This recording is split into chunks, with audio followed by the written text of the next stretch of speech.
Le Conseil national du patronat du Sénégal, en partenariat avec la Direction générale du travail et de la sécurité sociale, a organisé ce vendredi une demi-journée d'échange et de concertation des employeurs sur les conditions de réservation de postes de travail aux personnes handicapées dans les entreprises. La proposition principale, c'est que c'est un problème que l'entreprise ne peut pas à elle seule régler, quelle que soit sa volonté.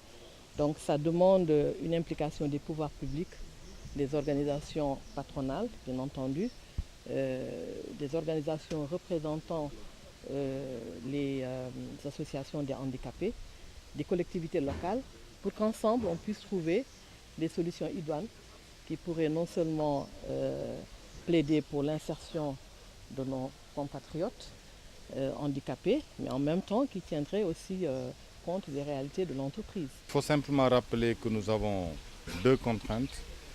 Le Code du travail lui-même prévoit depuis longtemps la prise d'un décret, un texte d'application qui puisse réserver certains postes de travail aux personnes handicapées. Et depuis 2010 aussi, une loi d'orientation sociale, en son article 29, demande à ce que les entreprises puissent prévoir un certain nombre de postes en faveur des personnes handicapées. Cependant, pour la mise en œuvre de cet avant-projet de décret rendant obligatoire la réservation de postes de travail aux personnes handicapées dans les entreprises, plusieurs préalables s'exigent, notamment la formation professionnelle. La formation professionnelle est extrêmement importante et ce projet tiendra compte de cette préoccupation naturellement puisque pour que les personnes handicapées puissent bénéficier de toutes les possibilités d'emploi, il faut forcément qu'il y ait un dispositif d'accompagnement.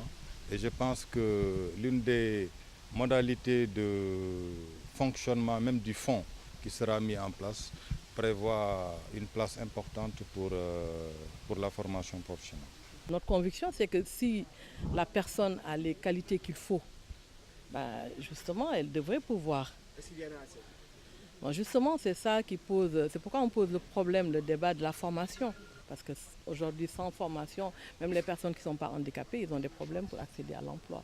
À noter que l'avant-projet de décret précise que tout employeur ayant un effectif de 20 à 50 travailleurs se doit de réserver un poste de travail à une personne handicapée, puis un effectif de 50 à 100, deux postes de travail, ainsi de suite. Et au retour, les entreprises qui s'engagent au recrutement d'handicapés bénéficieront d'exonérations de certaines charges patronales, notamment la cotisation à la Caisse de sécurité sociale.